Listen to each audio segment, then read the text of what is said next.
I got Joe Gentili here with me tonight, and we are going to be going through our rucksack, basically, that we take to competitions and matches, and kind of just going through and showing you what we have, what we use when we go to a competition, all the gear that we kind of take with us. So this is just what we keep in the backpack, not the rifle or any of the other things, the accessories that are on the rifle. This is simply the gear that we take with us in our backpacks, rucksack, that we use for the different stages that we're in. So I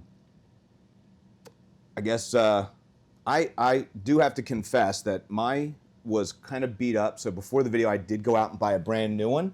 So it was a good excuse. I feel like the video itself kind of gave me the excuse to go out and get Dan needed an excuse to spend some money. I need an excuse to go out and spend some money. Whatever, I need I need a new rucksack. So let me just get one. I got this new I'll show. Oh, it's still just as heavy. Admiral.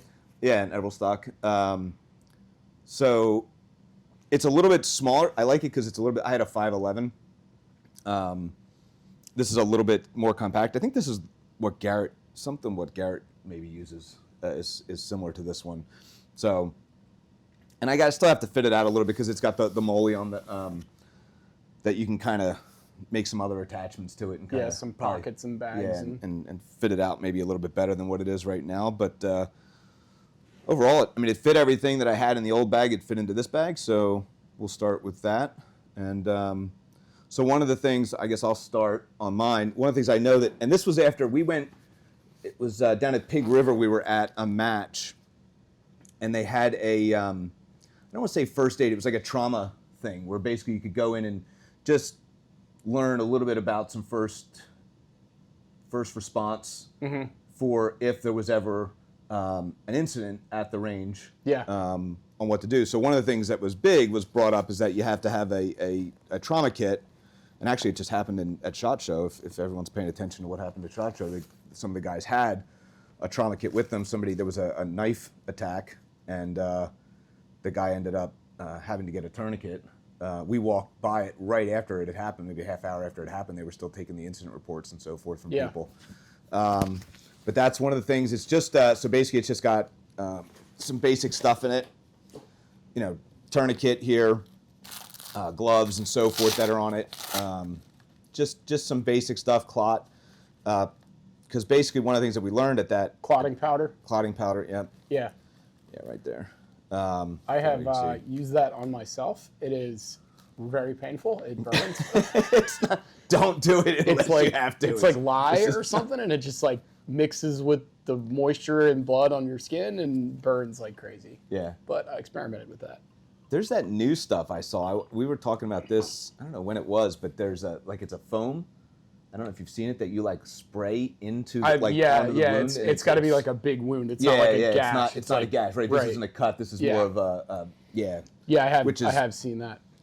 So anyway, this was something that I started carrying with me. I actually have one in the truck when I go to the matches, and I keep one with me on my person. So in the sack. So something that I find is if it does happen, at least you're somewhat prepared. Yeah, I do keep a trauma kit in my truck that's got, stuff for, a firearms injury as well as, I keep an EpiPen actually for allergic reactions. I think that's just a good thing to have. That guy has a bee sting. Yeah. Or eats peanut butter sandwich. Right, something like that. It's a peanut butter sandwich. I've literally I saw a guy, he was like, oh, what kind of candy is this? This is so delicious. I've never had it before. Peanut M&Ms. I'm allergic to peanuts. Really? Dumbass. You think, and the guy's like 45 years old or something like that. It's like, you'd think he would know at that age to look for peanut M&Ms. You're allergic to peanuts? You think before you take something to ask somebody. Yeah, multicolored balls that are in an oval shape, big red flags should be going off in his head. So what do you got? What's your first thing you want to pull out? Don't say it. Whip out or pull out? Let me start with my Kestrel, which actually isn't in my bag right now, but I had it on my tripod, which is over there. But I keep it in this Kydex pouch, and then this clips on my tripod. But yeah, my Kestrel, absolutely indispensable. Would not go to a match without it. I have some different colored panels on mine, so I can pick it out. I have my name and lasered in it. The guys at Kestrel I don't really think that's your name. But. The guys at Kestrel were nice enough to hook me up with that. So it is a 5700X, which is like, I guess has a faster processor, and you can adjust the strength of the Bluetooth. I don't know. I just bought the best one that you could get when I upgraded at some point. And Joe's got big money. He's just... Yeah, okay. But the... I don't think the X is necessarily necessary, but definitely like the Elite. Does that have you gotta like have the ballistic, the applied ballistics in it? It does have the applied ballistics in it. All the Elites have the applied ballistics. That's really what you want, in my opinion. But the X gives you a couple other features that I don't think anybody would really use, but it's nice to have. So that's my, I don't have my first item. I have mine. I keep mine on the little Armageddon gear pouch that they make for the tripods. Yep. So I didn't bring my tripod in. I just have my rucksack. But so I typically keep my Kestrel in that, only because I'm almost always on glass. At some point, I'm going to take that with me. Yeah. And they have that nice little pouch in there, so I keep that. I carry an extra pair of glasses because I typically break a pair of glasses every time I go to the go to a match. I somehow figure out a way to break them or lose something, or they fall apart somehow for me. And it's also nice because it's got that little fold down that you can write on. So like if you have the matchbook, it'll hold the matchbook, and it also I keep all my brass in there. Right. So I wish I had it with me, but those are really nice. I do have. Yeah, just a little Tepee whatever tent. This is from Troust, which is one of the guys that works at Mile High. This is his brand. These are shockingly expensive, but like. There's kind of nothing else like this, and you know it clips into the center of your tripod. You know it's kind of like a cup holder, catch-all. Put your brass in there. Yeah. Your energy drink, fleshlight, whatever, and put it as a cup later. But I really like this one, and you can adjust it on the tripod. Like if you want to get your legs to only open so far, you can kind of move it down on the legs, and then it'll keep it from opening past a certain point. I have one of those for the bedroom. Yeah. I also use a carabiner and hang my pack off of this. Okay. Which kind of weights the tripod. So like, it doesn't blow over. So it doesn't blow over in the wind, which I've had happen to me. I've ruined lose glass. A number of expensive optics. Luckily, they were from good companies who took care of me. But yeah, I'll put this up there. Got patches from a bunch of cool places too. GTI Training Center, Altus. 360 Precision, I don't know who they are. I don't know that company. Yeah. That's a fly-by-night. I've heard a lot of bad things. I don't know. So, this is funny. So, I keep these with me all the time. So, safety glasses, although most of us don't wear them because we're dumbasses. Yes. I do keep them with me because there are stages, like if you're shooting through tubes and so forth, where if your muzzle brake kicks up dust, you can get just regular dust and particles and dirt and so forth in your eyes. So on those type of stages, I will put them on when I know that there's a good chance of getting something in my eye. But it is a good practice, just a safety practice. I think almost every range has it as their standard practice. I would say that probably 99% of shooters don't wear glasses while shooting. In long range rifle, bolt action rifle. Obviously in pistol, that's a requirement. It's mandatory, yeah. You're close enough to the steel. There's a chance of it coming back, shrapnel coming back. So I do have glasses that I keep with me. Again, don't always wear them, but I do keep a good pair of glasses with me in my sack, and then in my sack, I keep. This just keeps getting worse. I know, we just keep. The amount of things. Glasses are a good idea, though, and I'm a hypocrite for saying that they're a good idea because I never wear them unless somebody makes me wear them. But you should wear them. You know, it's funny when I started. So I came from shotgun initially, which was required to wear glasses. So when I went to my first training, they're like, "What do you mean?" Like, why would you wear, like, no one wears glasses. Like, they were like, look, no one wears glasses. I'm like, I wore glasses the entire time because that was just what I did. Yeah. It was just habit. But I was told, like, oh, no one wears them. I'm like, oh, really? I mean, why? And then kind of became like everybody else and doesn't wear them. And actually there was a match, and I was ROing. I wasn't even shooting. But what had happened is he's shooting, I'm sitting there with the timer, so you're trying to get closer up to the front of the muzzle. And I guess what had happened is a small piece of carbon broke off from the muzzle brake. Oh, really? And actually came up and hit me right on the side of the eye. Like, and it cut. It cut me, and I'm like, man, if that had gone like a half inch right over, that would have hit my eye. Yeah. And so maybe, I don't know, like maybe we should rethink it. But I do keep them. They're in my bag. Yeah, and that's a good pair too. Do you have all like the tinted lenses and everything? Yeah, well, it's for shotgun. Yeah, Everything I have is from shotgun, so yeah, it's got all the different colors so it's got clear, yellow, purple. Yeah, the Decots are good. So what do you got? I guess staying in line with safety, I'll pull out my Ear Pro. So I like these wild ears. Yeah, we were which talking about are those the other day. Awesome. Yeah. So how this works is they send you a kit and you custom mold. You can hear them going off right now. Yeah. So they actually don't have an on and off switch, and I'm supposed to take the batteries out there. I have just like the battery door open. So anyway, but they send you a kit, and then you make the forms in your ears, and then you send it back to them, and then they make these, and you can adjust a bunch of different things with these, like how the sound is processed by them. You can there's a little plug that goes in them so that you can remove that and get more pass through, like for guys that want to use it for like bow hunting actually. Okay. Or like if you were gonna like shoot rifle, but you're only going to take one shot. Maybe you're using a moderator, you want something.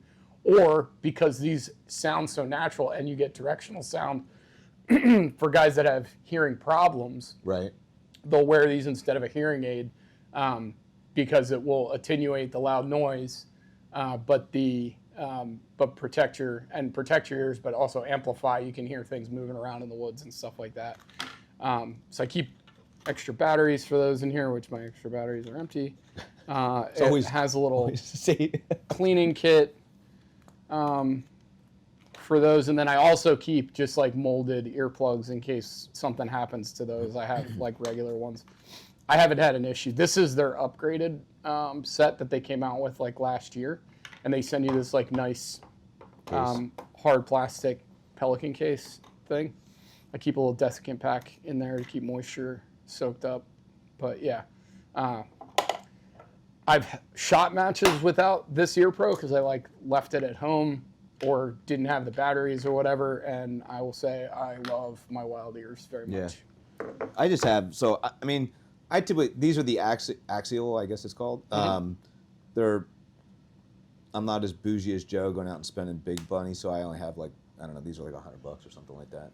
And Jordan really likes the autos. So really? He swears by them. Yeah. These are okay. I end up sometimes, I switch between a number. I do the over-the-ear muffs. Mm-hmm. I just saw a video the other day. I don't know if it was Francis. Somebody was talking about that they do both. They do the plugs and then they do muffs, which I can't say that I would disagree with, particularly with when people are all shooting braked. And some of the new brakes that are out right now are so loud. Yeah. So I have the same, just basically Ear Pro is always a must, and that's going to be always done. I love these. These are always great, fix-it sticks. I don't know if I keep them with me. This is I forget if this is their Pro kit. I forget what they call this kit. But basically it's got all the different, almost every size Allen key, torque. You can have the different torques where you can set the torques on it from anywhere from 0 to 65. So you can get the proper torque spec on anything that you're doing. All the different star, what do you call it? T-bits. Torques. So this is nice. It's got the little handle on it. Those kits are it's just really a super nice. Little. I mean, they are a little pricey, I think, but if something goes down in your rifle, and I mean, it's for the you can see how kind of small this is. It's basically the size of my hand. I don't know that you could find something that has this much versatility in such a compact those kits size. are really good. So it's just, and if somebody has a problem with a rifle or something like that, I can always just say, hell yeah, I can fix it. Or your scope came loose, you got to re-zero your scope, whatever it is. This kit is just awesome. So this is a Fix It Sticks kit. That's really a cool thing that I keep in my bag. I do need to get one of those. I have like my own little toolkit here. Joe has my poor man toolkit. Yeah.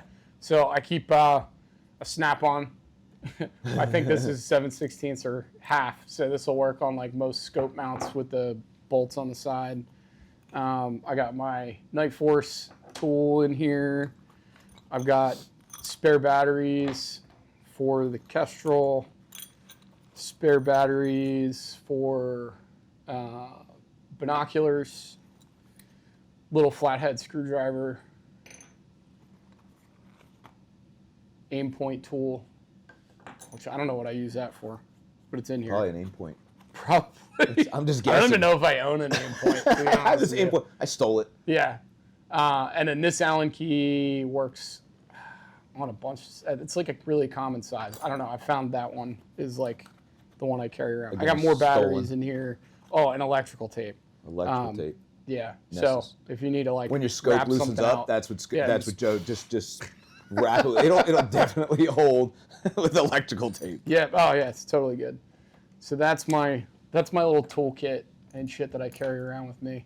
This screwdriver actually I use for. Oh, you know what this is from? This is from the Tango. So the weapon-mounted laser rangefinder. So this will mount it on the side, and then also it's got the screwdriver on this side, which is good for setting your elevation and windage on that device. So all right, so I'm up. So we got magazines. I always have two. So basically, I have my primary magazine. This is like my every stage. This is the one I'm going to start with, and then the backup magazine. It runs most of the time. Occasionally, it has a hiccup because I shoot 6BR, which sometimes it's doesn't feed always the best. This magazine has been like, I don't even know how old this is. I have this probably now 6 years. This has been the magazine, and it's broken in and it's worn in and it's just fucking perfect butter. So if I had to go to this magazine, I'm like immediately thinking that something's gonna come wrong. But there's the stages where sometimes you have to drop a mag and use two, or have two mags, or drop a mag and swap mags. So it's the backup mag that I'm always keeping with me. It is loaded. I keep it in my back pocket when I'm shooting. But this is my primary mag. So you don't need two mags. There's always typically an exception where they'll make a bend of a rule of how on a stage, like you've got to tap something or do whatever. It typically slows you down though. If you don't have two mags, it's gonna actually cost you some time, so you should always kind of have two mags. I would say always have two mags. Like you can get away with it if you only have one mag. If you can have two mags, if you can't, you can deal with it, but you definitely want to. And I'm entirely more civilized than Dan. AW mags are an absolute must. Just this thing is super long. Like look at it. Like, just now this will hold like what 15. I think I can do 14 into it, but the first round, that's hard. So, I mean, these do max out at 11. Yeah. So, I mean, it's kind of annoying, like, if there's a 12-round stage, which doesn't happen too often, but, like, I just have the 1-round or 2-round holder on the side. Yeah. So I use those. I also, like, if I'm shooting Dasher, I use the Gray Ops CNC mags. Yep. And I think those actually do hold 12. I can't remember off the top of my head. I don't believe they work in the Gray Ops. Don't work in the Manners TCS, which is what I run. Oh, okay. Yeah. I think that's what it is. I tried using that, and I was so annoyed because I really wanted to use that, and I don't think that the Manners run an AW. Could be my action. I can't remember what it is. It should be your action. It shouldn't be the chassis. Really? But, yeah. But the I know that I have an issue. I mean, I have multiple issues. That's just one of many. Yeah, I will say these are actually ATX mags. They do work in my AI ATX as well as my chassis guns. AI chassis guns. I don't know if they would work in like an AICS chassis. I'm not sure. I've never tried them because they're not really AWs. They're a little different. They've got like a tab on the front, but. Shout out also to Warfighter Cigars. This is their not that we're talking about cigars, but this is their night shift, and I've fallen in love with this since Caleb Francis, a friend of mine, sent these to me, and I love this cigar. It's a nice cigar. It's a good cigar. So anybody was wondering what we were smoking, it's Warfighter. This is the night shift. Yeah, so great cigar. If It's got a nice little spice to it. Yeah, I like it. So I got this is kind of, if I had to go to a match and I didn't have this, I think I would just leave. Like there's no reason unless I'm borrowing somebody else's. So basically, this is the Game Changer from Armageddon gear. We get them with our special logos on them. When you're super cool, you can get that. This is a newer one. My older one is leaking. So basically, after I don't know number of years of beating the hell out of it, like on the seams it'll start to leak. They'll fix it for you. Actually, you can send it back to Armageddon gear, and they will actually restitch it for you. But I find that it's just better. Eventually, and we glue them up, and I've glued mine a couple of times, and it continues to leak after just again getting beat up. So this one's got to get worked in a little bit so that it becomes nice and soft, because they basically feel like leather after a while. And the other thing that I actually keep with me is it is like a baseball glove. So I use this. This is kind of beat up and old, but it's otter wax. So it's basically just fabric wax. And basically you kind of, two things that I do. If I'm doing it at home, I'll actually heat this up a little bit, put it in the microwave for, I don't know, like 20 seconds or something like that, just to kind of open up make it a little bit more supple. And then you basically just rub the otter wax all over it. It kind of starts turning it to feel, it almost looks like leather by the time you really beat it up. Mine's all shiny from being beat in. But I have the Area 419 one that has like the straps for their plate on it. I cut the top one off, so it comes with a plate that you can put it here. I just leave the side one on. I'm kind of one of the few people that runs my bag like on the top, and I just like that slick. Do you? I know a lot of people like to run them sideways and upside down, and mine has a sweet hole in it right now. Yeah, you can see how many times I've glued it like a bunch of times. But so that needs to get fixed. But do you use the otter wax?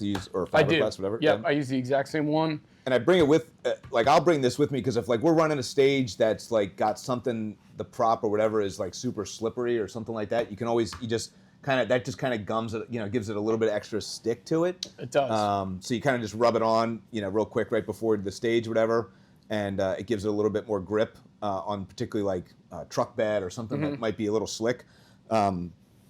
This will definitely help. So that's why I keep it with me in the bag. I prep it before I go to the match, but then at the match, if I feel like there's a stage that I might need to use it, I throw the otter wax on it. Yeah, it's a good idea. I haven't waxed my bag in forever, but once they're beat in, they're pretty good. Unless like it's a stage and you feel like, because they kind of it waterproofs it a little bit too. So if you're gonna go shoot in the rain or like in a damp environment, it's a good idea to throw a coat of wax on your stuff just to keep it from like picking up all the moisture. Yeah. And this was the only bag I ran for a really long time. Like this was it. Like I didn't need any other bags. Recently, and I'll pull this out now, is the... Pull it out. Whip it out. The Rear Admiral from Armageddon gear. Okay. To use, you put this on your buttstock and then, it sits up against the tripod leg for when you're doing tripod rear. Okay. And it gives you just a little bit of buffer. I would say this is an indispensable piece of equipment for PRS now. There's so much rear tripod usage, and this absolutely makes rear tripod something that requires like half as much skill as if you just did it raw against the leg of the gun. Insert some B-roll there for people who don't know what I'm talking about because I'm not describing it very well. But this goes on your buttstock. The tripod leg comes like this, and then you can use that to stabilize yourself. He's going to use his arm as the tripod leg when there's a tripod literally there really foot is from him. So those skills are... So, so that's how you would use that. But anyway, We've had him tested. He's special. Yeah, it's diagnosed. Medicine's not helping. What kind of medicine, Joe? All right. What do we got? Oh. So, I am a fair weather shooter. If it rains, I'm probably going to leave. Just saying. But I was always told from the very beginning that if you don't bring rain gear, it's going to rain. So I always pack rain gear. So in my sack, I got pants, and that basically, I don't know who these are by, if they're just super cheap or whatever, but basically a pair of pants and just a light, super light jacket.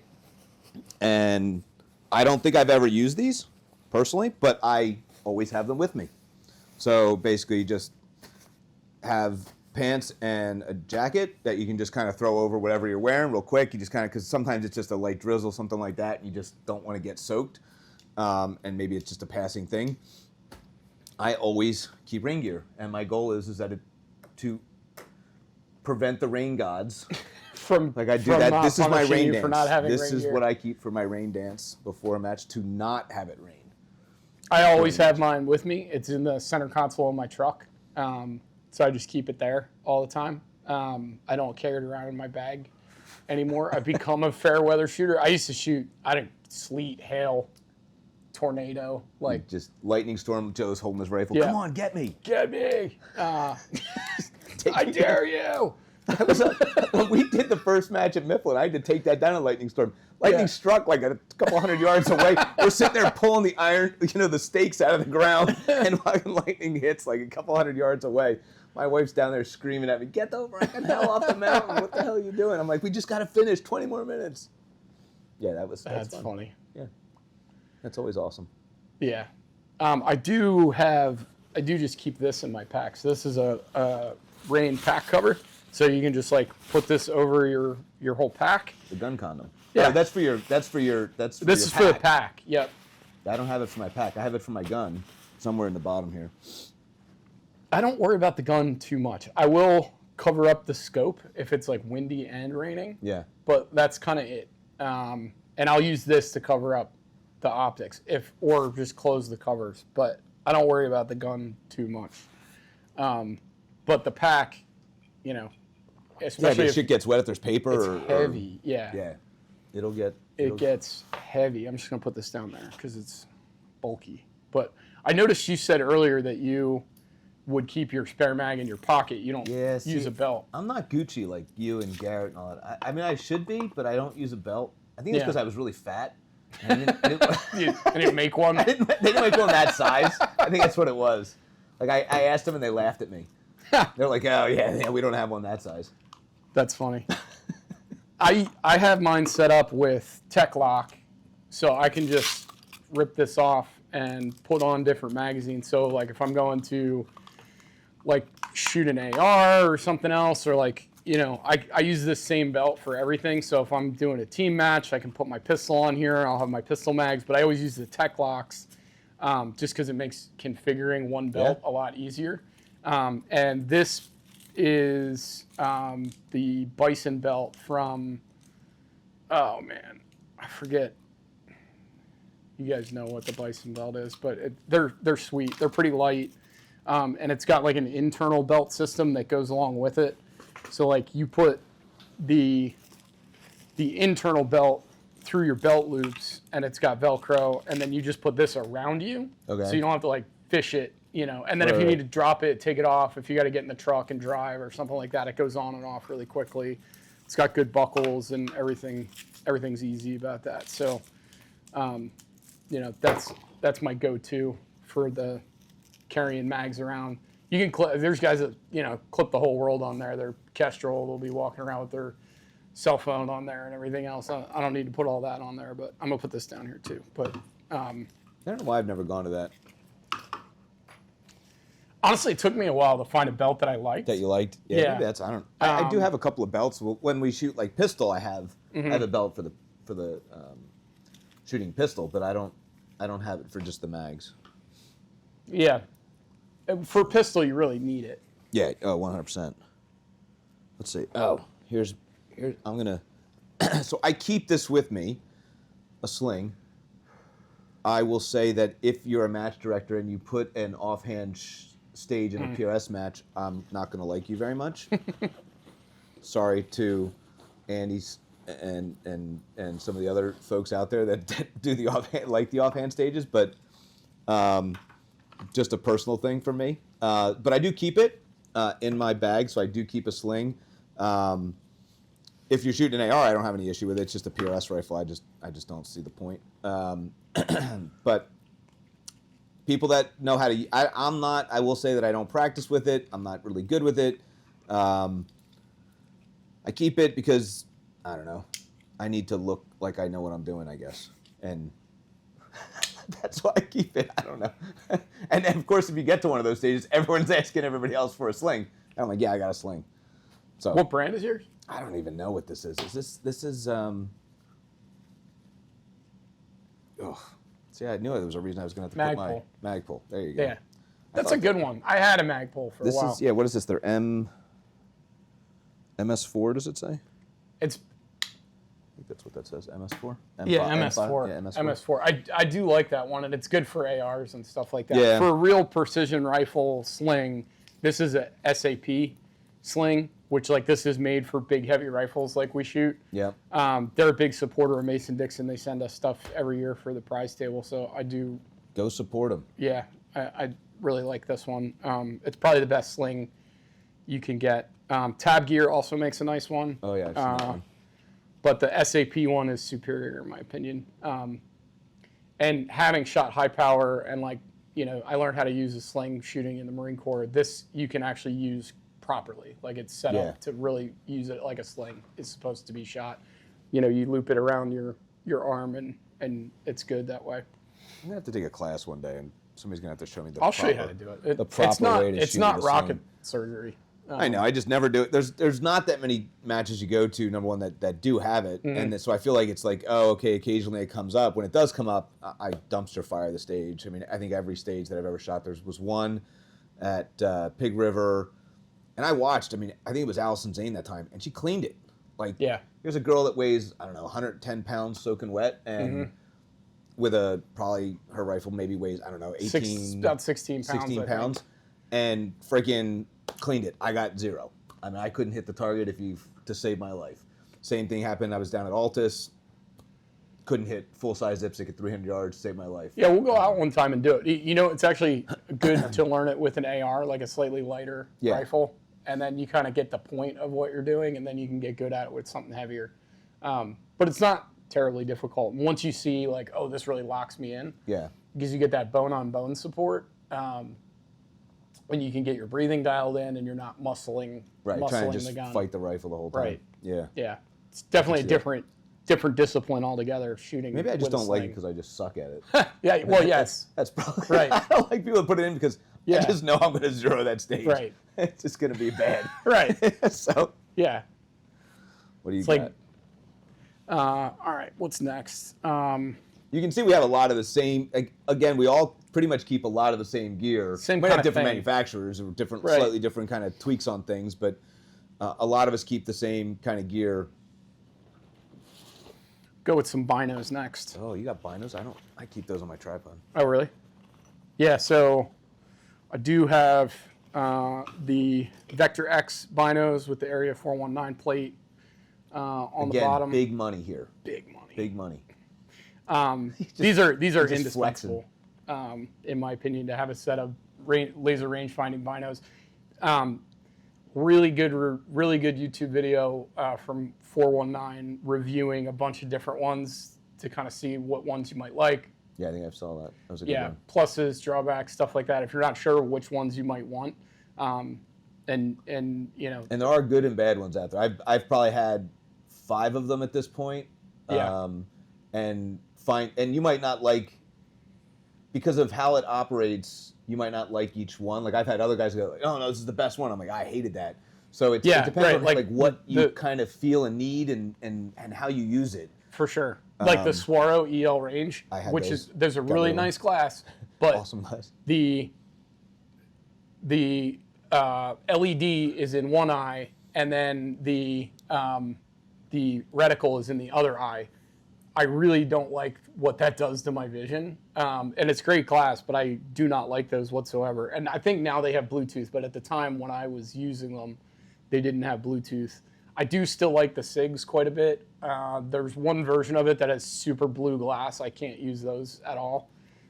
There's the Kilo 3000, I think. Yeah, I think the original ones, and like I kind of lost track of like all the different models that they came out with.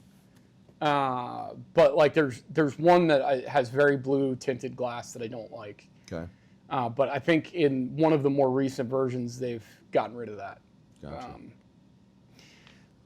I also do carry a spotting scope. This one's pretty fancy. So this is a Leupold Mark IV with the Badger Slick kit. I use this for night shooting also. So like I can put a piece of night vision, a clip on here, and then actually have night vision spotting. And you can mount, your laser rangefinder on here and everything else. This has a reticle in it. It's got the Leupold standard mill reticle in it. And, the binos are 10 power, and this is like 12 to 42, I believe. You're really showing me 12 up, man. 12 to 40. So I invited you here, and I don't know, but I feel like I'm being shown up. You can burn through some mirage with this thing, though. Like if you need to see something or try to pick up trace, you can. That's a hell of a piece of equipment. I don't disagree. I'm just saying you're showing me up. Like you just like I said, you're just. What can I say, man? What kind of baller you happen to be? Baller. All right, we're getting to the bottom here. Oh, you know what? I forgot that I do have in here. It's in here. So, a critical component that you will need, or hopefully somebody has, is PCI. Yep. So, chamber flag, going to be mandatory every match you go to. Yep. I keep a couple because, again, people are sometimes not going to have one. MDT's awesome. They give these out, like, with every order that you make, so we order a lot from MDT. So they send me like 50 for the prize table every year. So I try to keep a bunch in my truck. If you come to one of my matches and you don't have one, I'll loan you one for the day. Don't give it back. I paid with them. Paid for them with my own money. What else? Oh, another cool. So there's two things. One thing, so I keep this. This is Leupold, yeah. So little just fabric cloth to clean glasses and so forth. The other thing that I don't have because it's in my tripod bag is the little air blow off because you're see, again showing me up. If it's raining and you get water on your glass, rather than wiping it, because it'll smear your lenses. And you'll get oil sometimes. And you get sometimes, like, just a little bit of oil will screw everything up. And if you keep wiping off your glass, there's, like, a coating, right? Like, you can reapply the coating, like water-phobic coating on your lenses. But if you keep wiping it, eventually it just won't wipe clean anymore. So this little air duster thing, you can blow the water off and blow your ashes around the ashtray. Wait, point that down here for a second. I'm a little hot. That feels good. But this is a really good piece of equipment if you are shooting in the rain and you get water on your lenses. Much better than wiping. Yes. With a cloth. Unless you're talking about going to the bathroom, then it's probably wiping is probably better than shooting. I would wipe, yes. Please do. Yeah. Certified no wiper? It has to be certified though. You can't just trust it. You could use the seashells like they have in Demolition Man. Seashells. You don't know how to use I don't know how to use those. I still have never figured it out. I'll teach you that when we do the sling thing. All right, cool. I'll teach you about the 3 seashells.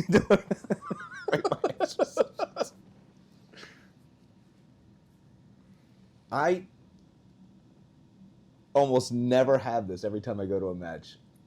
So I use, and we made it here. I 3D printed one, a little card, because I used to use the card. I used to use a little one that had the little, the pocket, and I used to cut little 3x5 cards, and I used to write my dope on it, and I would just stick it in, and then have to pull them out after a certain. And then sometimes you turn your rifle a certain way, and they dump out, and so I saw, I think it was Matt Diffendorf was at a match, and he showed me this thing that he had gotten. I'm like, oh. So I took some pictures of it. I had our engineer design it and redesign it and just 3D print one just for me because I'm like, I need that. So basically, it's just a little bungee cord that kind of just sticks around. It's got a card on it, and so now, and then you can't like snap it off because it's just on a bungee cord. Yeah, just on it, so it flips away. So like if you go into a barricade or something like that, makes those. Is that who? Yeah, so that's why we don't do it. Like I didn't make it. I don't know what you're talking about. I bought it from Coltec. Or whoever makes it. So, but it flips away. So it's like if you hit it on a barricade, it just flips out, and then it just flips back, and it's not interfering with anything.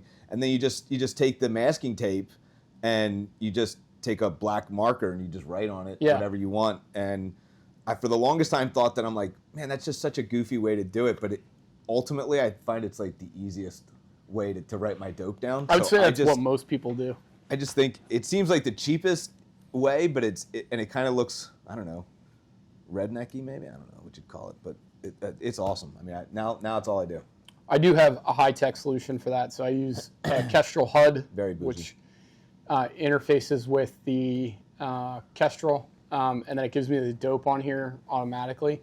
I use this primarily because I make mistakes when I write shit down. Yeah. So, like, this saves me from having to write stuff down because somebody will start talking to me between stages. I'll forget to write my dope, yada, yada. This just prevents me from making those kind of mistakes. So I do really like this thing. And it, for me, is indispensable. I did modify the mount at some point to like work on a rifle with a weird scope mount or something like that, but I don't really need that anymore. But these things are awesome. I'll say I'm probably one of the few people that actually uses this in PRS. Yeah. Most guys do what you do. There's a newer solution now too. Or just like there's whiteboards, there's a bunch of different stuff. Yeah, I have the grease markers because I used to have that. So these are the grease markers where you take the card and you just write on. If it's raining or there's any sort of moisture, these don't work all that well, right? That card gets a little wet, or you're trying to wipe it off, you're spitting on your hand, you're freaking wiping it off because it's just. So I did used to use that solution, and I stopped. And one thing that this does not excel at that you can do with like just writing stuff down is if there's like a specific target order, like if you got to go right, left, center, and then center, left, right on the next run, you can make little notes for yourself like that. And I'm using a Sharpie. I just like write it on my hand if I need to remember something like that. But yeah, little shortcuts. Like I'll do like little arrows or like up, down. Like particularly if it's like one of those stages where it's like they're like 15 yards apart from each other, so it's like a 10th up, 10th down. Yeah. Right? You just kind of like up, down, up, down. Yep. So it's nice for making those kind of like little annotations. You can do that with those. The other thing that's good about this one is I like to use this when I'm shooting with night vision with my clip-on.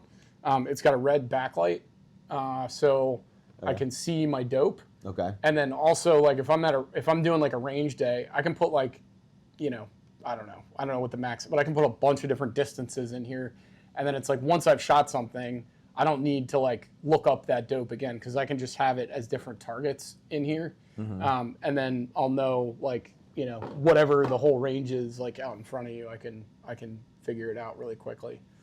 That's cool. Yeah. All right, I'm gonna go to this bag. So this bag, which I have a love-hate relationship with this bag. I need to get a different one, I think, or do something with it or modify it. So the nice thing about this is, well, what it's used for is typically rear support. You put this on the ARCA rail on the front of your rifle. So this, if you can see here, so this clips on. You use this little latch, right, and it locks onto your rifle. And then this is now attached to the front of the rifle. So then when you're putting it down, you put it onto the Barricade, and then you use your rear support, and now it's not hard on hard contact from the front, and you have your rear support with your tripod and so forth from the back. What I love the plate. I think it's a Gray Ops plate. Yeah, because it's got the weights on it. Is the bag these little things just, for whatever reason, no matter how hard I try, curl up and the Velcro comes loose. And then typically I'll be like on the last of like 6 positions, and it'll come off and it'll fall and it'll be like half on, and I'm sitting there futzing with it trying to get it in.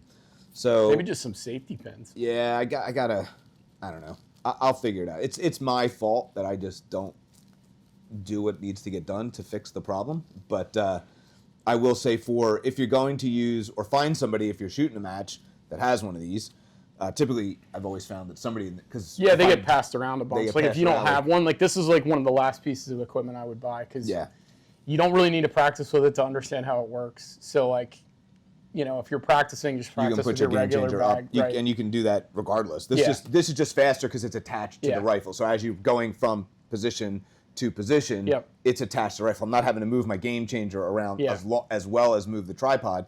This is now attached to the rifle. And just disclaimer, if you're just getting into the sport, do not feel like you need to buy all of this crap. Please don't. Use what you have, foamy earplugs, like whatever magazines. If you don't have glass yet, just, you can borrow stuff, look through other people's at the match, ask questions and stuff like that.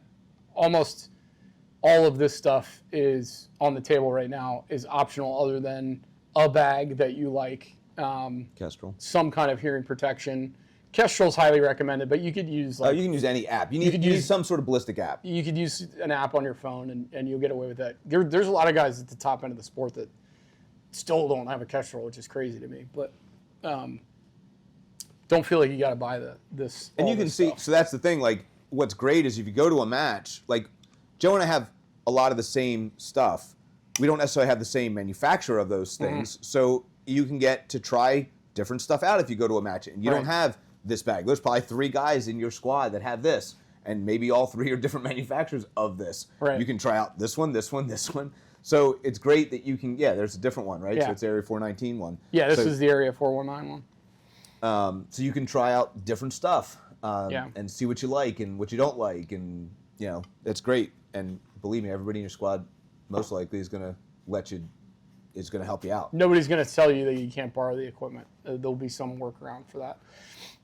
We'll fire them. This is the same thing Dan was just showing, but it's the Area 419 version. Really like this one.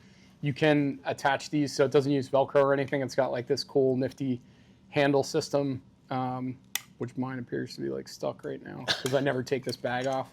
But I can put the bigger bag on there. I can put this one on there. This one comes with sand fill, but I replaced the sand with Get Light because I wanted this to be lighter, so it's not like holding down the front of the rifle while I'm doing rear tripod. Sorry, phone's ringing. We have technical difficulties with Joe. So the Area 419 plate and bag system, it's really good. But I did replace the fill with something lighter. I like the heavy. Well, that's why I like this bag. That's why I haven't done anything, because I like the bag. I like the feel. It's heavy, so it really gives. It's nice. I mean, I was cutting a lot of weight on a bunch of stuff so that I could carry some of this for team matches. Like I wouldn't carry this for Mammoth. Yeah. But like Suck, where it's not a whole lot of walking, but you kind of need to have lighter gear. You at least want to have some lighter gear. That would be what I would carry for that. I think we're almost at the end. I have 2 things left. What do you got? I got a couple more than that, so I'll go fast. But the Garmin Chronograph, if I carry this with me, not just for me, but if somebody else is telling me they have speed problems, there's probably 10 of these at every match now. Yeah, again, mine's in my truck. People will loan these out to you if you need it. But if you need to check your speed, you can do it in the middle of a stage, which is awesome. I have this brass bag that I carry around. So obviously you're picking up your brass. You want something to keep that in so it's not just rolling around in your bag. I have this just Armageddon gear thing on a carabiner that I hang off my tripod. That's for that 50-cent dasher brass that he has. 50 cent. Yeah, okay. Like $1.50. That's what you said on the podcast. You literally said 50 cents. Did I really? 50 cents? And we have a reel that goes up that says, whoa, 50 cents. Like, that's some cheap fucking brass, man. Yeah, I don't know. I don't know what I was thinking I don't know about what there. you're thinking either. No, it's on the pet peeves one. It's on the pet peeves one. I do keep a second bag. A light one? Yeah, this one's light, so if there's a good reason to use 2 bags on a stage, I have that. Joe's got 90 pounds of gear. I carry around too much crap. And you'll see my pack in a second. I'll bring that up here. But I have like the ammo wallet. Mine is Area 419 branded, but this one's the Coltac.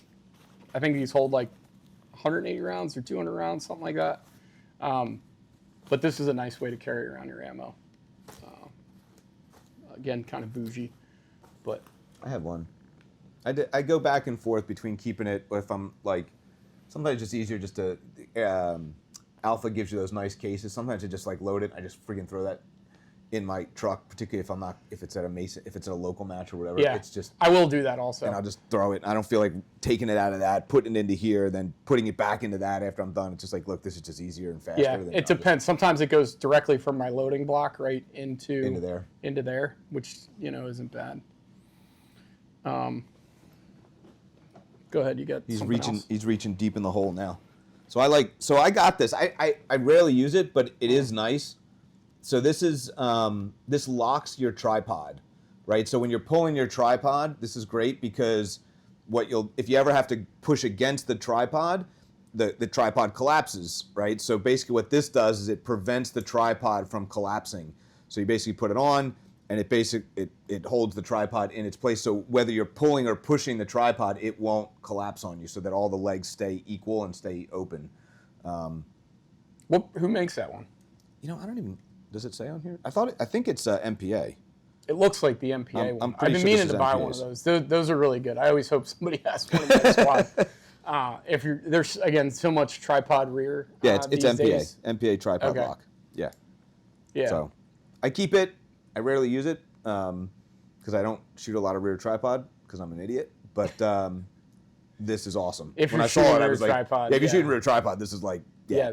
100%. That plus the rear Admiral bag from Armageddon gear, and one of these plate bags. It's like shooting on bench rest. You'll be so stable. I got one more thing. That's it. This is a camera mount, so I can attach this to my spotter and throw my phone on there and record through glass, which is handy. And then I guess I'll just go over my pack real quick. So this is my pack. It's a Mystery Ranch Komodo Dragon, which is just a little bit bigger than their 3-day pack. I actually don't know if they still sell this one or not. It's pretty old. It's pretty beat. I need to send it in to have this zipper repaired. Mystery Ranch is awesome. Highly recommend their stuff. But this thing has a ton of miles on it and honestly does not show too much wear considering. I really like this pack. Now, it doesn't have a ton of compartments, which I see like Everly stocks have a lot more little pockets and things like that to keep your stuff. Just separated. This is kind of like just It's a all big, in there. yeah, open hole. So